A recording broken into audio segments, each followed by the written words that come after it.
राम कृष्ण ज्योतिष सागर, राम कृष्ण ज्योतिष सागर, राम कृष्ण ज्योतिष सागर, ये है राम कृष्ण ज्योतिष सागर। नमस्कार दोस्तों, आपका एक बार फिर से स्वागत है हमारे YouTube चैनल श्री राम कृष्ण ज्योतिष सागर में। और मैं हूं आपका दोस्त और होस्ट रंजीत भारती। दोस्तों, जैसा कि आप जानते ही हैं कि सनातन धर्म में पूजा पाठ और कर्म कांड का विशेष महत्व है, और इसी मंच पर आपको हम इस विषय में लगातार नई नई जानकारियां देते रहते हैं। और इस विषय पर आज एक और नई जानकारी लेकर फिर से मैं प्रस्तुत हूं, और हमारे साथ उपस्थित हैं आचार्य डॉक्टर नितेश झा जी। तो आइए आज के विषय में डॉक्टर साहब क्या बताना चाहते हैं, तो मिलते हैं आचार्य डॉक्टर नितेश झा जी। आचार्य जी नमस्कार। आज हम अपने दर्शकों को किस विषय के बारे में जानकारी देना चाहें? नमस्कार। ओम मंगलम भगवान विष्णु, मंगलम गरुणध्वजः, मंगलम पुंडरीकाक्षः, मंगलाय तनोहरिः। पुनः आपका स्वागत है आप सभी का हमारे YouTube चैनल श्री रामकृष्ण ज्योतिष सागर पर। मैं आचार्य डॉक्टर नितेश झा। आज हम रुद्राभिषेक के ऊपर चर्चा करेंगे। रुद्राभिषेक किन परिस्थितियों में करना चाहिए और कब कब करना चाहिए, क्या फल है इसका। रुद्राभिषेक यानी कि रुद्र का अभिषेक करना। भगवान रुद्र का अभिषेक जो है अन्य अन्य पदार्थों से किया जाता है, जिसमें अगर हम ले कि शरीर में कोई दोष है, यानी कि रोग ने हमें ग्रसित कर लिया है, तो किस विधि से, किस पदार्थ से भगवान रुद्र का अभिषेक किया जाए ताकि हम रोग मुक्त हो। तो इसके लिए कहा गया है कि कुशोदक यानी कि कुशा से भगवान का अभिषेक करना चाहिए। कैसे? यानी कि जल में कुशा को डाल देना है, उस कुशा के प्रभाव से वह जल मिश्रित हो जाएगा, यानी कि जल का कुशा का रस और जल मिश्रित हो जाएगा, और भगवान रुद्र का उस जल से अभिषेक करने से हमें रोग से मुक्ति मिलती है। क्योंकि ये सारी चीजें जो विधि है या किस पदार्थ से भगवान का अभिषेक करना चाहिए, क्योंकि रुद्रा अभिषेक यानी कि भगवान का शिवलिंग ऐसे स्थान पर होता था जो भी पदार्थ हम भगवान पर चढ़ा रहे हैं वो किसी न किसी जीव को सीधा साक्षात जाता था और वो जीव उसको ग्रहण करते थे। आज भी ऐसा ही है, पर स्वरूप बदल गया है। इसी क्रम में आगे हमें लक्ष्मी की प्राप्ति चाहिए, तो लक्ष्मी की प्राप्ति के लिए गन्ने का रस, इक्षु रस जिसे बोलते हैं, तो गन्ने का रस कुछ मिश्रित न किया जाए, केवल सिर्फ और सिर्फ गन्ने का रस ला करके भगवान रुद्र का अभिषेक करना चाहिए, तो उससे लक्ष्मी की प्राप्ति होती है। अब इसमें हम कह रहे हैं वैज्ञानिकता क्या है।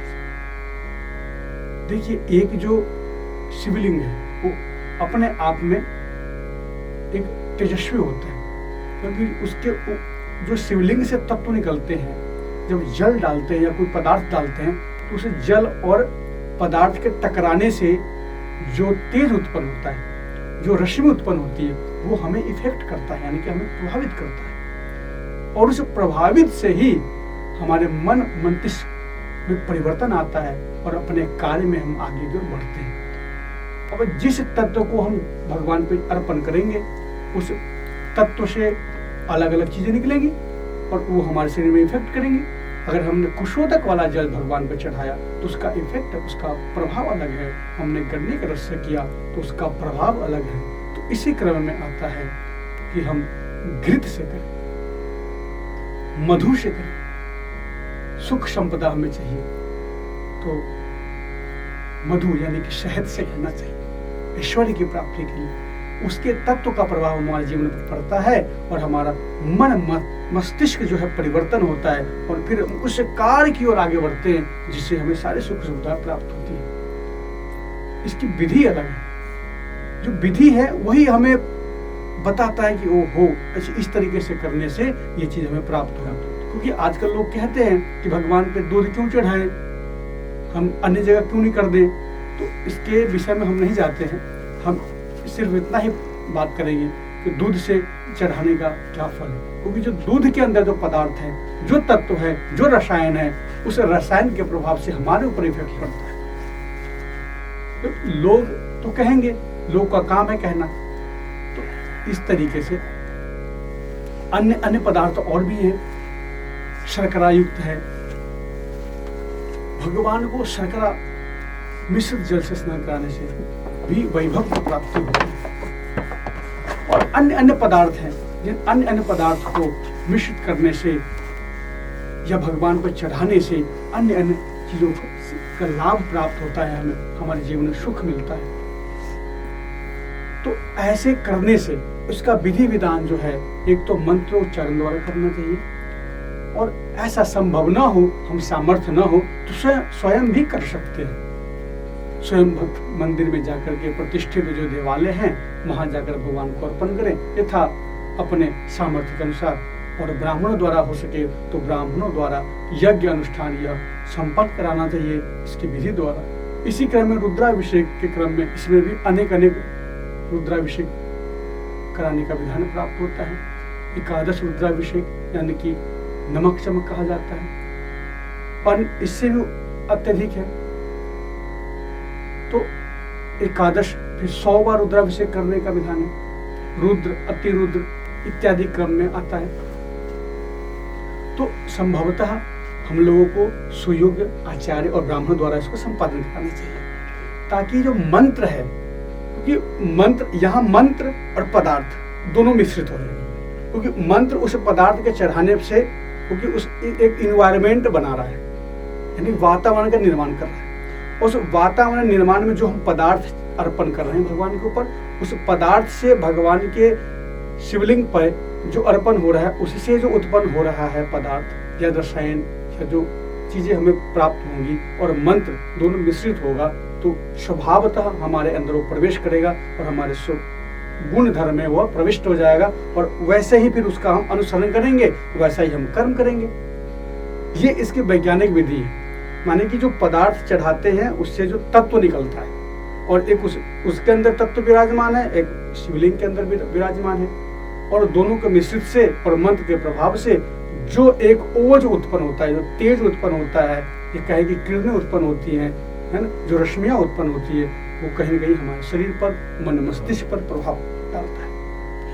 तो इन संक्षिप्त में हम ऐसा कह सकते हैं कि इन चीजों से, रुद्राभिषेक करने से हम इन चीजों की प्राप्ति होती है। तो संभवतः विशेषतः लोग यश कीर्ति, लक्ष्मी प्राप्ति के लिए, रोग मुक्त के लिए, संतान प्राप्ति के लिए भगवान की बाधा विशेष रूप से कई उपाय करने के बाद अगर संतान प्राप्ति नहीं होती है तो दूध से, गाय का दूध अगर प्राप्त हो तो गाय के दूध से भगवान रुद्र का अभिषेक करना चाहिए। दूध गाय का, क्योंकि निमित्त हमने आग्रह किया कि हे गौ माता, आपके दूध से आज हम भगवान रुद्र का अभिषेक करेंगे पुत्र की प्राप्ति के लिए। तो जो कामना है वह संकल्प स्थित हो गया और संकल्प ही कामना की पूर्ति करता है। तो इस तरीके से हम भगवान का रुद्राभिषेक कर सकते हैं। क्योंकि संभवतः और अन्य प्रकार हैं, अन्य तत्व से, अन्य पदार्थ से भगवान का अभिषेक किया जाता है अपने सुख सुविधा के लिए अनुसार, अपने आवश्यकता के अनुसार। तो संभवतः मुक्तः रोग के लिए, यश वैभव संपदा के लिए, यश कीर्ति के लिए, पुत्र आदि प्राप्ति के लिए, घर में सुख शांति के लिए लोग कराते हैं। मोक्ष के लिए कि भगवान हमें मोक्ष की प्राप्ति हो तो गंगा जल यानी कि तीर्थों के जल से भगवान का अभिषेक करना चाहिए। तो इससे हमें मोक्ष की प्राप्त होती है यानी कि वैराग्य उत्पन्न होगा और वैराग्य जब किसी चीज में हमारा मोह नहीं होगा तो भगवत प्राप्ति की ओर बढ़ेंगे और भगवत प्राप्ति से हमें मोक्ष प्राप्त होगा। तो ये विधि है, क्रम है कि किसको करने से क्या करना चाहिए, कब करना चाहिए, किससे क्या प्रभाव मिलेगा, इस सब की एक विधि है। तो योग्य ब्राह्मण द्वारा यह संपादन कराना चाहिए। आप हमारे संस्था से भी संपर्क कर सकते हैं, श्री रामकृष्ण ज्योतिष सागर। यहाँ पे योग्य ब्राह्मण और आचार्य द्वारा सभी यज्ञ अनुष्ठान संपादन किए जाते हैं। तो पुनः हम नए विषय को लेकर के उपस्थापित होंगे। तब तक के लिए शुभम मंगलम, धन्यवाद। नमस्कार आचार्य जी। नमस्कार। तो जुड़े रहिए हमारे YouTube चैनल श्री रामकृष्ण ज्योतिष सागर में, और हमारे चैनल को सब्सक्राइब और लाइक और शेयर करना ना भूलें, जिससे कि आने वाली जानकारी आपको मिलती रहे। मैं हूं आपका दोस्त और होस्ट रंजित भारती। पुनः आपसे आज्ञा चाहता हूं। फिर मिलते हैं किसी नए विषय के साथ नए एपिसोड में। Thank you. राम कृष्ण ज्योतिष सागर, राम कृष्ण ज्योतिष सागर, राम कृष्ण ज्योतिष सागर, ये है राम कृष्ण ज्योतिष सागर। वेदों से हमको मिला है ज्योतिष का कमल खिला है, वेदों से हमको मिला है ज्योतिष का कमल खिला है, भर जाएगी सुख की गागर। राम कृष्ण ज्योतिष सागर, राम कृष्ण ज्योतिष सागर। लक्ष्य हमारा मंगल करना, जीवन में खुशियां है भरना, जन जन का कल्याण है करना, ज्योतिष से समाधान है करना। दुखों को दूर भगा लो, ले लो वर तुम आकर। राम कृष्ण ज्योतिष सागर, ये है राम कृष्ण ज्योतिष सागर। जीवन सुधरे खुशियां बरसे, हट जाए अंधेरा घर से, सारे ग्रहों की कृपा बरसे, मिटे बोझ दुखों का सर से। जीवन उज्जवल होता है ज्योतिष सागर में आकर। राम कृष्ण ज्योतिष सागर, ये है राम कृष्ण ज्योतिष सागर।